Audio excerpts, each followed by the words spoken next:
Hi guys, it's Will here. Today we're going to be doing a little post-mortem video of my Lancer project.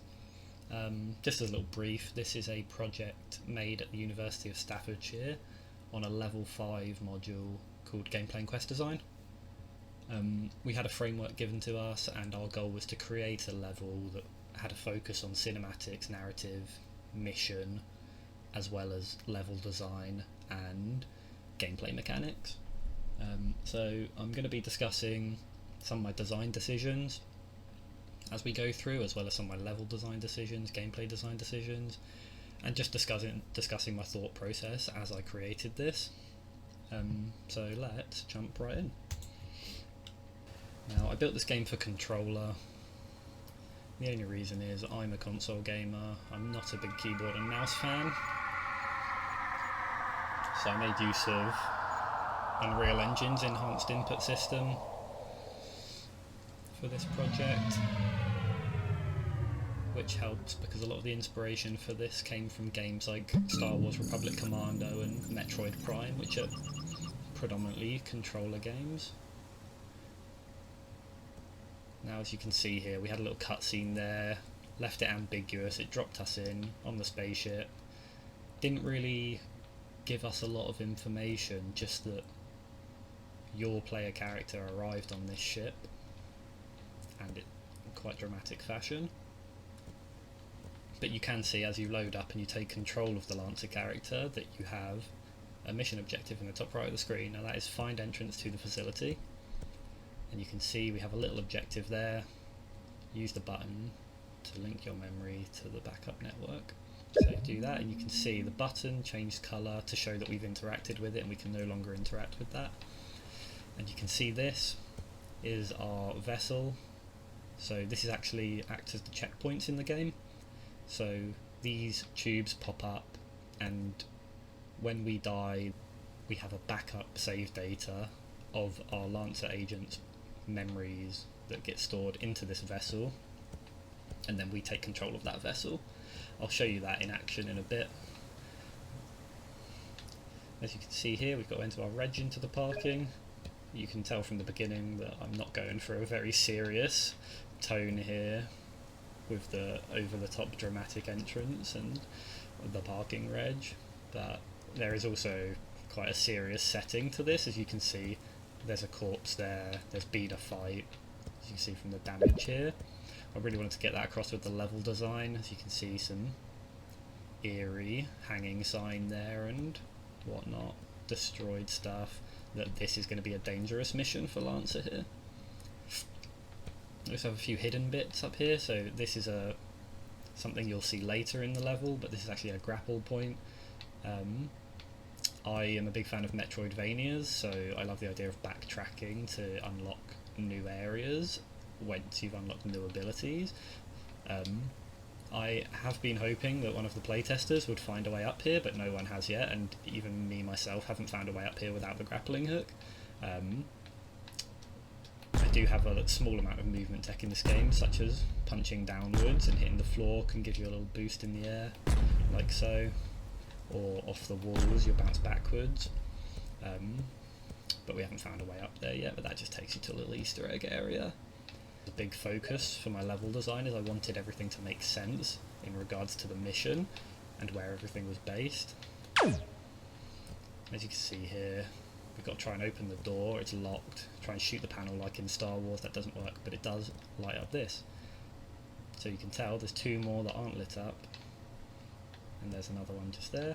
Shoot that, you can see there's some affordance there just to really help the player. This whole section was built as like a tutorial to make sure the players knew how to jump, how to move correctly, how to interact with things, and how to use their weapon. So you can see now these pipes have turned on, that light's turned on, and the door's open, and you get that door opening sound which you'll hear quite frequently throughout the level, which indicates that new sections open that you can explore. And here's another thing, you step out of here straight into a big, very natural looking environment. I really wanted to get a different environments across my level design, just to make it a more enjoyable gameplay experience. You see you go straight from like a hangar bay into nice natural setting with lots of plant life. I've always quite liked the juxtaposition between like industry and nature, especially in sci-fi films.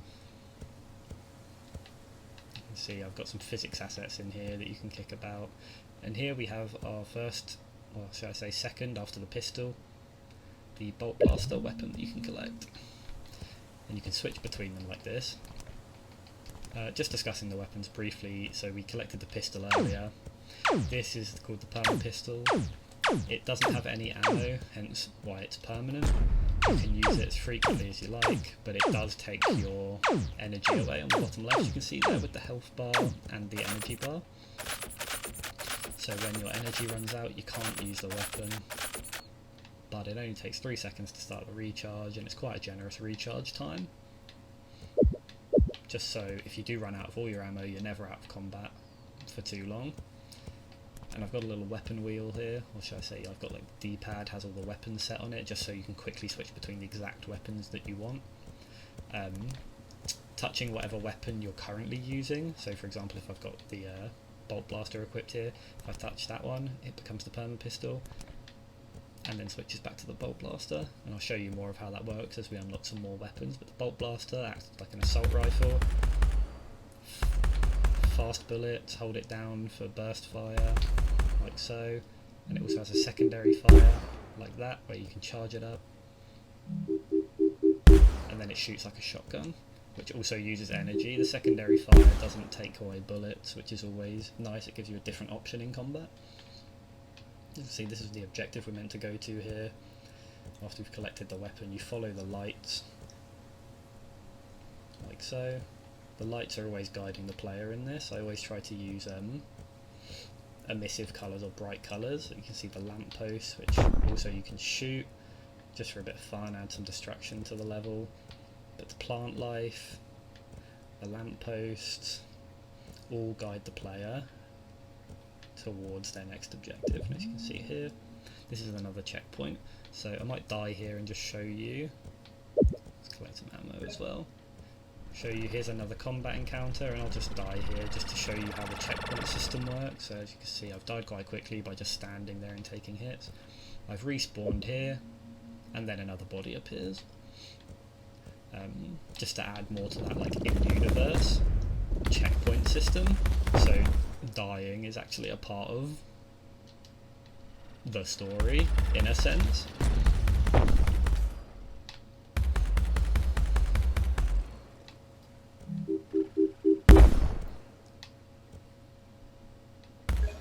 There we go. You can see I kept it quite basic. The first enemy encounter we had was just one enemy when we just had our pistol, and now that we've got another more powerful weapon, we've upped the enemy encounter a bit, but they're still stationary. Still just trying to get the players used to the combat in the game, ease them into it. See, the door opened when we killed the enemies, which is all managed through our objective system. See, we've got some more physics assets, and we just follow the lights to guide the player. They're welcome to explore as much as they like, but the main objective will always be guided by interesting looking things, such as things that move, or really bright beacons. You can see we followed the ladder up here, and we know to jump through this gap, which is also indicated by what our mission objective is and the hints at the bottom of the screen. I didn't want to try and make a really cryptic game. It's quite linear to keep the action going. You can see we've come here and we found our first upgrade. I like to call them gadgets. So we've got our dash gadget here. You can see the hint, press B to use. If you do it in the air you get some extra distance. Let's try that. We can jump and then press B, and we've made it across the gap. You can see these pillars kind of act as platforms here to show the player maybe if they'll get the perfect jump if they stand on this and try and reach the next one, like so, following along with the neon colours. Another big thing I tried to do for this project was make some ambient sounds. I spent quite a bit of time trying to create meta sounds.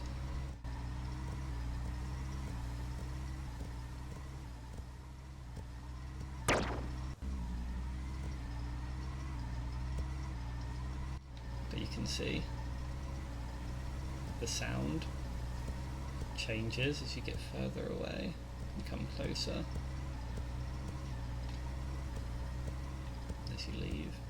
Subtly moves, just to create more of like a lived-in atmosphere. The diegetic sounds really go a long way in making the level feel more real and interesting. You can see we follow the lights here. That looks like quite a big jump, but we've got our dash now. Tutorialising the new ability we've just got with those little jump puzzles there. And now we're back on track to the main objective. You can see we've reached the facility here. We've got another checkpoint. There we go. Keep the player going. Some health. Always try and put health and ammo near the checkpoint or in areas before big fights, so they never go without. You're always ready. As you can see, we can't get through this door yet into the facility. You can see this is a door that has some affordance to it. You know this is where you're meant to go, but you can see you can't get there just yet. We've got a grenade symbol there, so we know we need something to blow up that door and get through. We've got an armory right here. There we go. We've got some more level design stuff here. You can see we've got this pathway that looks like it's all collapsed and a door up there, so it was probably linked together at one point and has collapsed, just adding to the destroyed nature of this area. We've got lots of rubble, overgrown nature. Something's happened at this facility that the player isn't meant to know, but they're meant to be noticing these things as they progress through the level, just through the level design, telling the narrative. So combat's gotten a bit more intense now, should I say, with the faster enemies. Now you've got your dash, you can combat these. You can see gunfire here. If enemies do get you, they will deal quite a bit of damage to you in this game. There's a big focus on movement, jumping, dashing, to try and stay out of the way of their gunfire as much as possible, which is why we get the dash so early on in the game. As you can see, that's opened this door and we're back onto this path we discussed a moment ago. With grenades in hand, we can now proceed into the facility. Immediately faced with our first mini-boss,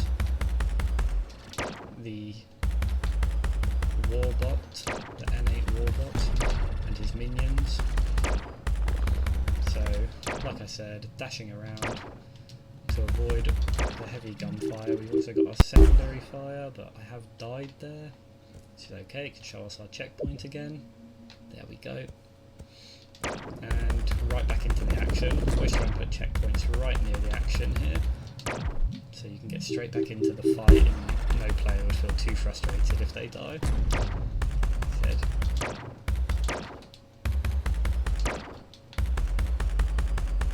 Oh, I am getting destroyed quite a bit here. But that's okay, we're back in it. We can finish him off there. There we go.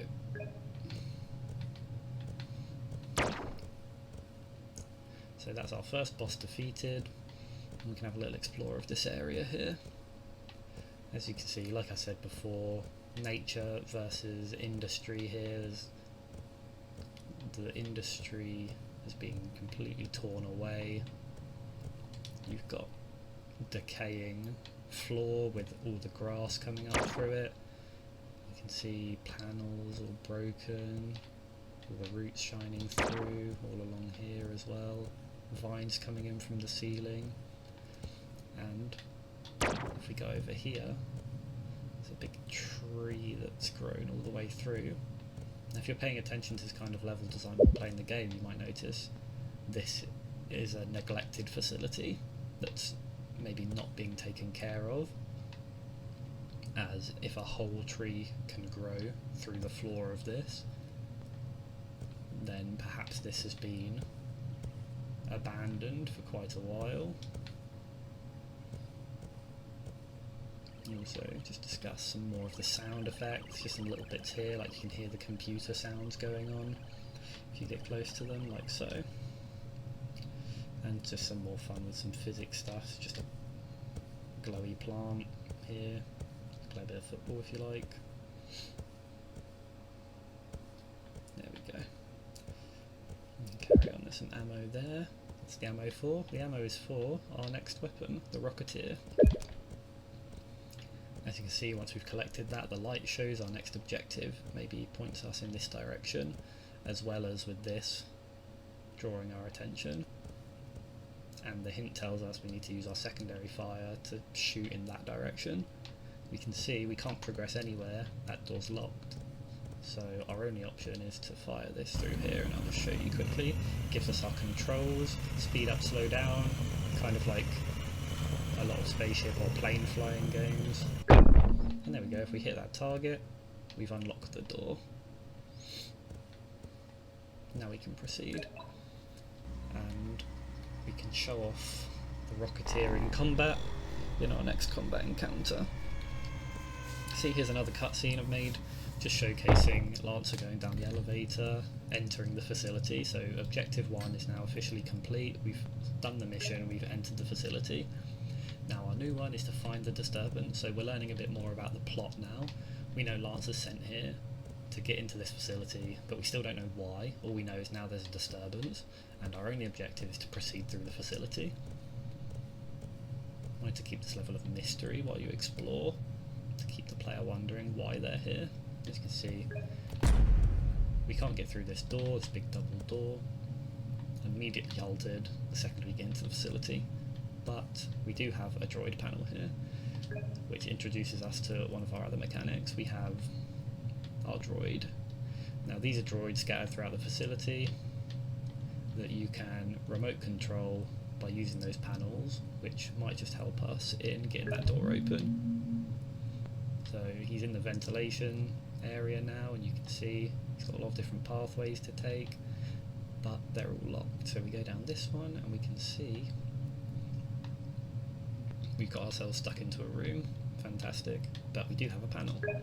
We can see we've activated that panel from the light, and we do have a jetpack, so we can get back up there. And going back to exploring, we can see we've now unlocked this door that was locked here previously, which we heard the noise saying that the door was unlocked. And we can drop down. We're still in these vent areas, exploring, floating around. This was inspired by the morph ball in Metroid Prime.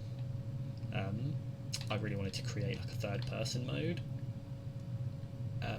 for my character, and I thought it would be quite interesting to have you remote control a separate character and give them a different moveset.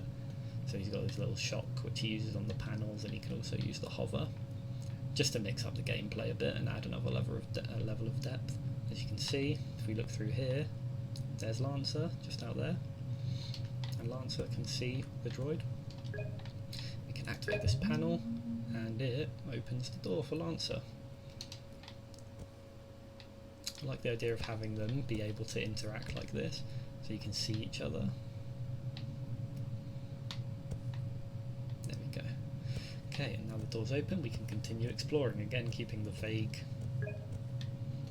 of the missions. And we're coming to quite a lot of enemies to fight here, which is good. It'll give us a chance to try out our new weapon.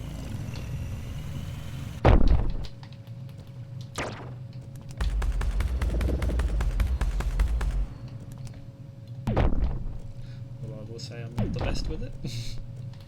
I've always been more of an assault rifle kind of person myself.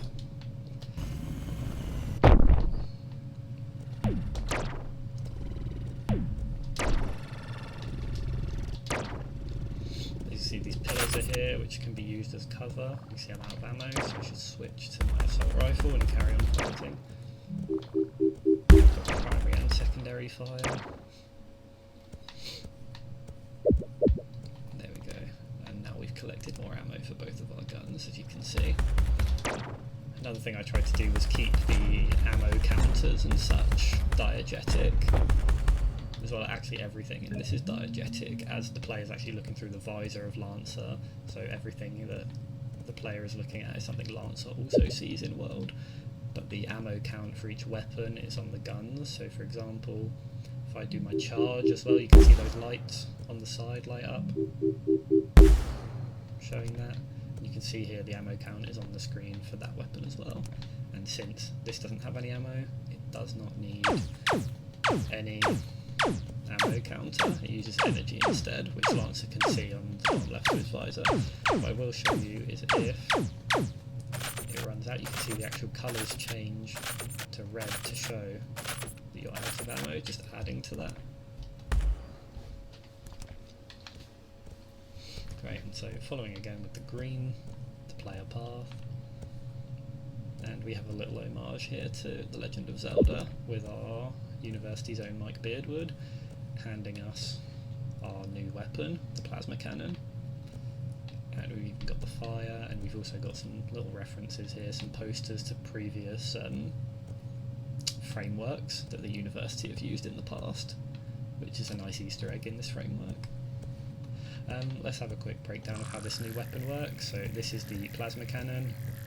It is basically just a big laser beam, and it also has a secondary fire, which is a big charge like so, and if you let go early it does smaller, and if you let it charge out for a while it gets a lot bigger. There we go.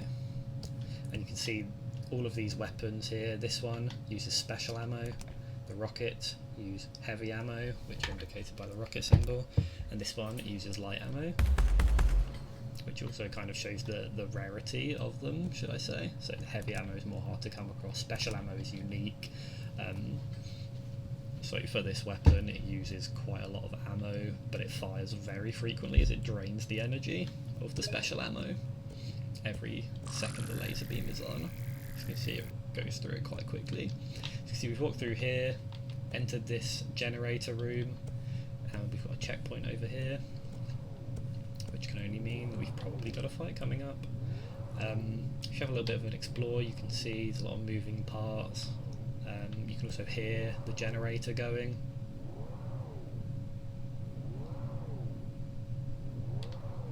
And it's all green, which should indicate good, but it also indicates it's where we're meant to go. Although you can see red through here, and we can see some corpses. So the danger that has befallen the rest of the facility has made its way into this room. It does seem like we are playing catch up with something and getting closer to the danger as we progress through this game. As you can see, we need to pull this lever here to activate the override so that we can get to the lower levels. So we have that locked elevator earlier. So activate it, everything's gone red, and now we've been ambushed by two enemies who fire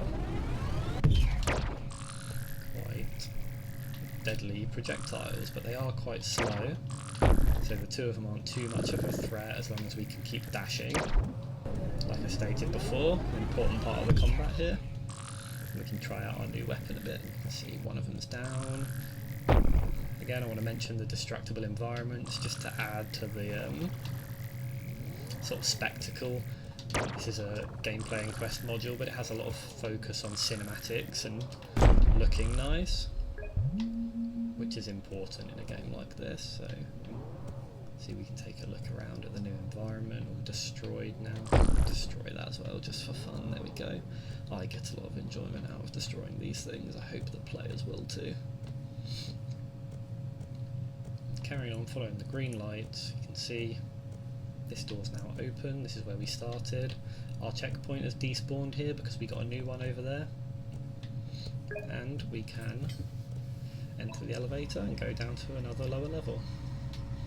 So I tried to break up the level design into 3 acts, along with the narrative and the missions. So there's 3 missions: get to the facility, explore the facility to reach the lower level, and then this next one, which we're about to see here. And each one is set on a different floor. So the first one is above ground in nature. The next one was in this sort of like generator vent duct area, and we'll see this one here. We're still searching for the disturbance now.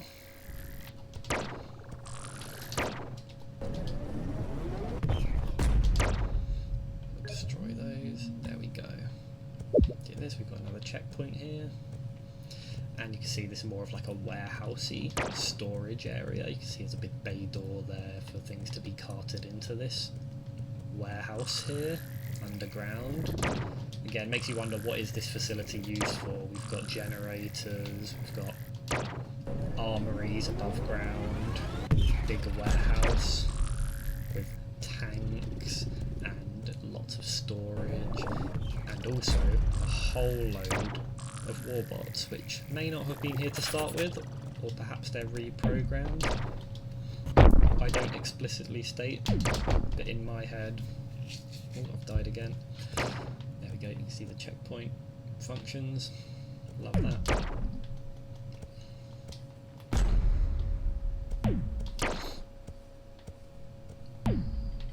Oh, missed him completely there. There we go. Got him with a big explosion. Yeah, I never explicitly state what happens to these, but my idea is that these are the droids that are meant to protect the facility, but they have been corrupted by something unknown, which we might see if we reach the end of the level here. There we go, we've collected the grappling hook that we could see from up here after beating the enemies, and now we can see, if we press LB on the grapple points, and if we have a quick look around, we can see all these dotted around are the grapple points. There we go, and just like that we can grapple to new places. And like I stated at the start of the level, there was a grapple point way back at the start, which I won't go back to, but just showing that this adds that level of backtracking if you wanted to go and explore the hidden areas. With the new unlocked abilities, you could do so. Make some use of the grapple hook there. Look at that, and then we can find our way through, following the lights, you can see, guiding our way. And there's our objective, into this ventilation area. And our mission for now is to reach the end of the vent. As we can see, we wouldn't be able to get up there normally, but with that we can shoot our way right up into it, and now we've fallen through, we can't quite get back up, we could probably grapple back up there. Got another checkpoint, and looks like a new weapon to collect, the Sky Lancer, which is definitely not a Star Wars reference, which I held back on quite a lot, making Star Wars references in this, for the most part, as I am a big Star Wars fan. Inspiration comes from all kinds of places. There we go. So we've had a chance to use our new weapon to take out the turrets. I chose stationary enemies there to get used to the shield. So the shield blocks all incoming fire from the front, and also reduces the damage that you take from the back by 3 times. So you take 3 times less damage if you're shot from behind. Wrong button. Grenade. Scrapple hook up there, making use of the new abilities we just unlocked. And here you can see through the level design that maybe this is quite a dangerous area if these big laser gates are blocking the player path or slowing it down.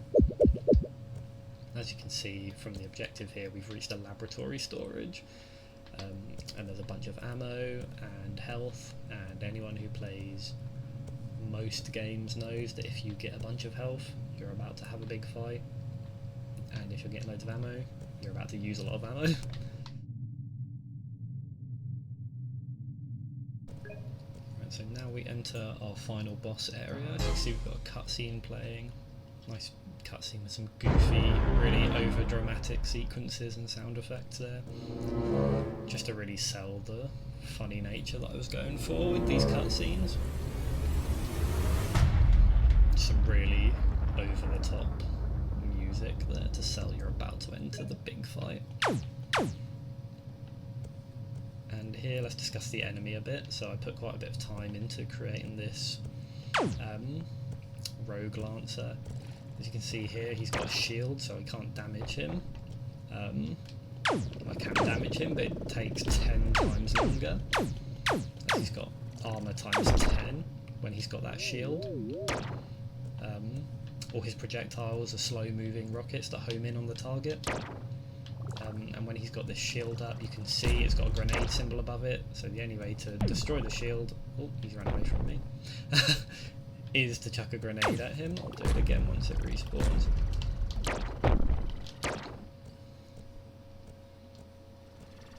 There we go. And so now his shield's down, it's a sort of better weapon. You can see I'm dealing proper damage to him now instead of what I was doing before. And you can see I've got a lot of destructible environments here, just to add to the dramatic nature and spectacle of the fight. And he's got another shield up now, a different colour with a different symbol above it. That's the grapple symbol, so we know we've got to grapple into him, we can give him a little punch, jump away from him. Really, what I wanted to do with this fight was make sure that you used all of your arsenal, everything you've learned throughout the level in one final fight. I wanted this fight to encapsulate the entire game in a sense, everything you have available to you. So we can switch to different weapons there. We can even use, if he's shooting missiles, we can shoot missiles right back, right? We got to dodge as frequently as possible. So you can see he's now, it's a bit hard to tell when he's got that, but he has a glow about him now, a red glow, which means he's entered his second phase, which means he's much more lethal. He has attacks to deal much more damage, like that orb that he just did, where he explodes outwards. He telegraphs that by kneeling down first, so you have a chance to try and get back. Whenever he attacks now, he also spawns a drone above his head, meaning we have a lot more firepower coming at us that we need to avoid. So he's constantly spawning these drones now, so we need to be vigilant.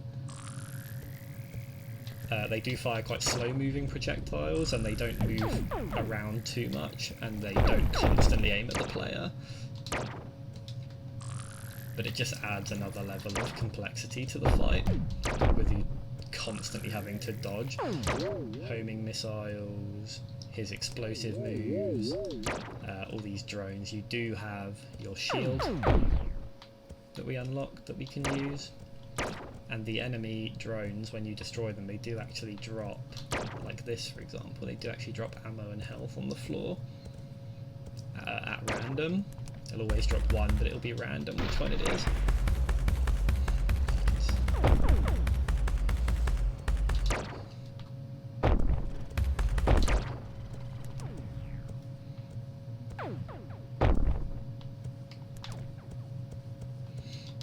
See, you can quickly get around in this area with the grapple hook.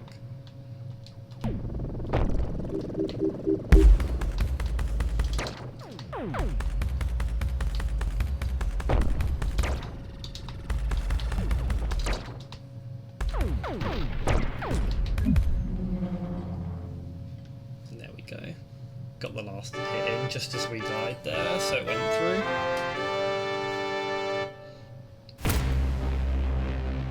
Again, there's no dialogue in this, so the goofy sound effects really sell the interactions they're having. Lancer won, he got angry, gave a threat, and then looked up. Looks like he called back up. And we've got this very foreboding reference to Star Wars with the Star Destroyer style spaceships forming in the sky there. That maybe he's just called some backup. And that's where the story ends. So there we go, there's a linear playthrough of a narrative level that I created, a first person shooter which made use of level design, affordance by following the green lights to guide the player, lots of diegetic sounds and storytelling through corpses, damaged areas, and the overgrown nature in certain places, just to showcase the story in another level like so. Lots of weapons with dual functionalities there. The boss fight, which incorporates all of the skills you've learnt so far to take down, staying very nimble with the dashing, using the grapple and the grenades to destroy the shield, as well as switching between all your weapons. staying on top of the drones that he spawns in his second phase and whatnot, just to add to that depth of combat. So yeah, that was my level. I hope you enjoyed listening to me talk about my design philosophies there, and until next time, see you guys.